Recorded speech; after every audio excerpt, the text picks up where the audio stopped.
من اینو یاد گرفتم چطور انقدر سریع درس بخونم که همه فکر کنن دارم تقلب میکنم. اون حس رو میشناسی که روزا رو صرف درس خوندن میکنی، اما در نهایت نمرت با اون دوستت که شب امتحان جزوه رو خونده یکیه. آره، احساس احمق بودن به آدم دست میده. تمام وقت آزاد خودتو فدا میکنی، از کارهایی که دوست داری میگذری و در آخر نمراتت همچنان معمولیه، در حالی که دوستات دارن خوش میگذرونن.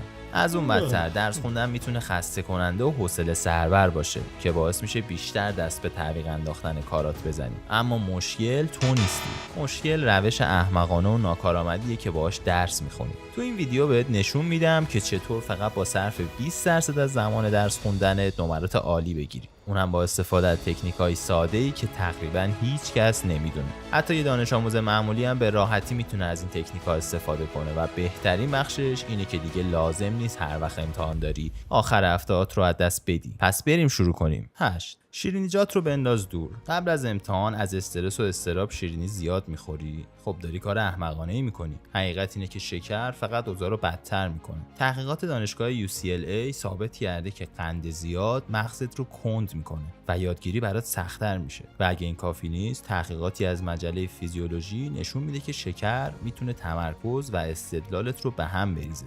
اگه میخوای سریعتر درس بخونی و امتحان رو بهتر کنی، شیرینیجات رو بنداز دور و قبل از امتحان به جای اون از آجیل، ماهی یا توت استفاده کن. اینها واقعا حافظت رو تقویت میکنن و بدون اینکه توی مه قند گیر کنی بهت کمک میکنن تمرکز داشته باشی. 7. طرز فکرتو تغییر بده. اگه با این فکر شروع کنی به درس خوندن که قراره تموم نشدنی و خسته کننده باشه، حدس بزن چی میشه. واقعا همین اتفاق میفته. اما اگه انقدر منفی بافی نکنی و تصمیم بگیری قراره سریع و راحت باشه، تمرکزت بهتر میشه و زمان مثل برق میگذره. مغزت دقیقاً کاری رو انجام میده که بهش میگی. حتی یه مطالعه در هاروارد نشون داده کارمندانی که باور داشتن کار فیزیکی برای سلامتیشون خوبه، واقعاً پیشرفتایی مثل کاهش فشار خون و حتی کاهش وزن داشتن. اگه برای اون جواب داده، چرا برای درس خوندن جواب نده؟ نتیجهش اینه که باورهای تو خیلی قدرتمندتر از چیزی هستن که فکر میکنی. اگه با این باور شروع به درس خوندن کنی که قراره شکنجه باشه، دقیقاً همین اتفاق میفته. خیلی نباش. حالا سعی کن طور دیگه ای فکر کن. به جای اینکه بگی این کار قراره تا ابد طول بکشه، بگو این رو تو کمترین زمان ممکن تموم میکنم. و به جای من هیچ وقت اینو نمیفهمم، بگو این آسونه، توی نیم ساعت تمامش میکنم. اگه اینقدر لجبازی نکنی و طرز فکرتو تغییر بدی، میبینی که مغزت چقدر بهتر عمل میکنه. تغییر طرز فکر فقط یه حرف انگیزشی نیست، یه استراتژی قانونی برای سریعتر درس خوندن و کمتر رنج کشیدن.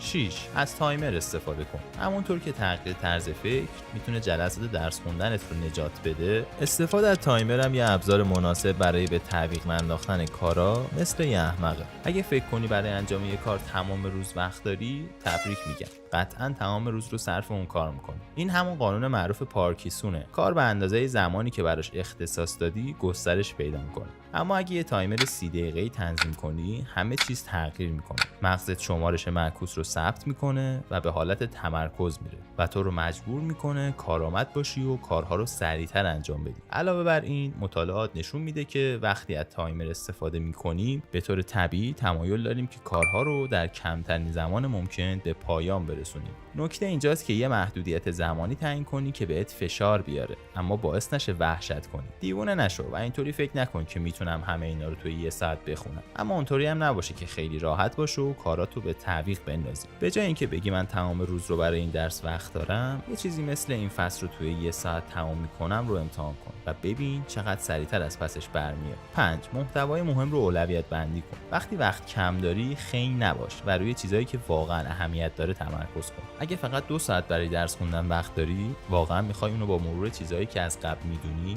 یا غرق شدن توی جزئیات بیفایده‌ای که اصلا توی امتحان نیستن هدر بدی؟ البته که نه. اینجا قانون 80-20 به کار میاد. 20% از موضوعات 80% جوابا رو توی امتحان بهت میدن. پس به جای اینکه توی مطالب نامرتبط غرق بشی، مستقیم برو سر اصل مطلب. یه مثال میخوای؟ دست از دوباره خوندن کل کتاب درسی که هیچ کمکی بهت نمیکنه بردار. مستقیم برو سراغ خلاصه‌ها و موضوعاتی که استادت زیاد در موردشون صحبت کرده. روی پرتکرارترین سوالات تمرین کن و امتحانات سالهای قبل رو مرور کن. از خودت بپرس اگه فقط میتونستم یه چیز رو مرور کنم، مفیدترین چیز چی بود؟ با اولویت بندی چیزی که واقعا مهمه، نه تنها در وقت صرفه جویی میکنی، بلکه از اون حس وحشتناک مطالعه کردن همه چیزو در نهایت هیچ یاد نگرفتن هم جلوگیری میکنی. چون واقعا فایده‌ای نداره که 100% مطالب رو بلد باشی اگه فقط 20%ش قراره توی امتحان مهم باشه. 4. اول جواب‌ها رو مطالعه کن. اگه میخوای دست از هدر دادن وقت برداری و هوشمندانه تر درس بخونی، با جواب‌ها شروع کن.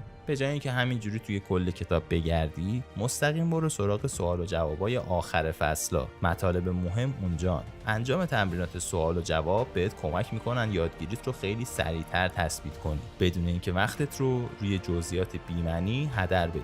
و حقیقت اینه که امتحانات الگوهای قابل پیش بینی دارن. پس اگه روی سوالات درست تمرکز کنی، دقیقاً میدونی که باید منتظر چی باشی. درک ساختار جواب‌ها و نحوه کار سیستم نمره‌دهی راز اصلیه. فایده‌ای نداره مثل یه آدم همه چیزتون رفتار کنی اگه نمیتونی به روشی که استادت میخواد جواب بدی. 3. روی نقاط ضعف تمرکز کن. دست از هدر دادن وقت برای مرور چیزایی که از قبل بلدی بردار. خنگ نباش. در عوض روی نقاط ضعف تمرکز کن. اون بخشایی که چون نیاز به تلاش بیشتری دارن ازشون دوری میکنی. راحت میتونی توی دام مرور موضوعاتی که بهشون مسلطی بیفتی، چون بهت این حس رو میده که دارم عالی پیش میرم. اما موقع امتحان این بهت کمکی نمیکنه. با چالشات روبرو شو و روی بخشایی که هنوز بهشون مسلط نیستی تمرکز کن. اینجا جاییه که پیشرفت واقعی رو می‌بینی. همچنین سعی کن از یادگیری افقی استفاده کنی، یعنی بخشای مختلف دانش رو به هم وصل کنی تا تصویر بزرگتر رو بفهمی. به عنوان مثال، اگه در حال مطالعه سیستم ایمنی هستی، دیدت رو با مرور موضوعات مرتبط مثل پاسخهای التهابی، مکانیزم‌های دفاعی سلولی و بیماری‌های خود ایمنی گسترش بده.